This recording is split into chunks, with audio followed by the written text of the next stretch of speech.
Purihin ka, O Diyos. Ang aking alay ay pagsamba,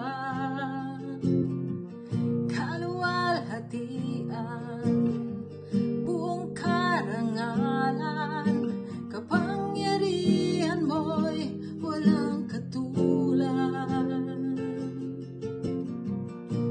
Ikaw ang tunay na Diyos, ika'y walang katulad.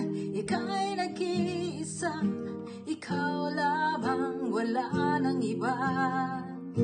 Sa'yo ang aking awit, dinggin ang aking tinig, isisigaw sa buong mundo.